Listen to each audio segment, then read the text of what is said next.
বিতর্ক যেন পিছু ছাড়ছে না দক্ষিণী তারকা বিজয় দেবরকোন্ডার। শনিবার কাশ্মীর প্রসঙ্গে আদিবাসী শব্দ ব্যবহার করে মন্তব্য করে বিতর্কে জড়ান অভিনেতা। এরপর রবিবার সকালে আবার চর্চায় উঠে আসেন তিনি, কিন্তু এবার একেবারে ভিন্ন কারণে। অভিনেত্রী রাশমিকা মান্দানাকে ইনস্টাগ্রামে আনফলো করেছেন বিজয়।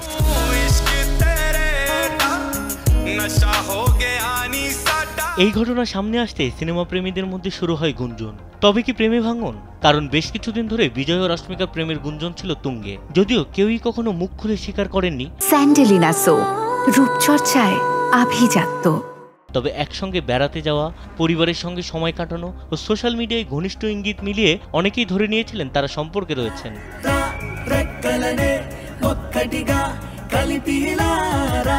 নতুন বছরের শুরুতে বিজয় সোশ্যাল মিডিয়ায় জানান তিনি আর সিঙ্গেল নন। এর পরপরই রাশমিকাকে বিজয়ের পরিবারের সঙ্গে দেখা যায়। সেই সূত্র ধরে প্রেমের বিষয়টি প্রায় নিশ্চিত বলে ধরে নিচ্ছিলেন অনুরাগীরা। কিন্তু হঠাৎ করে বিজয়ের ইনস্টাগ্রাম থেকে রাশমিকাকে আনফলো করার প্রশ্ন উঠেছে। তবে কি তাদের মধ্যে দূরত্ব তৈরি হয়েছে?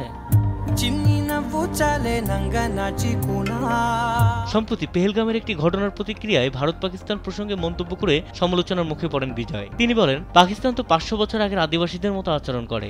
এই মন্তব্য ঘিরে নানা মহলে ক্ষোভ তৈরি হয়। পরে নিজের অবস্থান ব্যাখ্যা করে সমাজ মাধ্যমে একটি লিখিত বিবৃতিতে ক্ষমা চান তিনি। জানান, আদিবাসী শব্দটি ঐতিহাসিক দৃষ্টিকোণ থেকে ব্যবহার করেছেন। এর সঙ্গে ভারতের তফসিলভুক্ত জনগোষ্ঠীর কোনো সম্পর্ক নেই।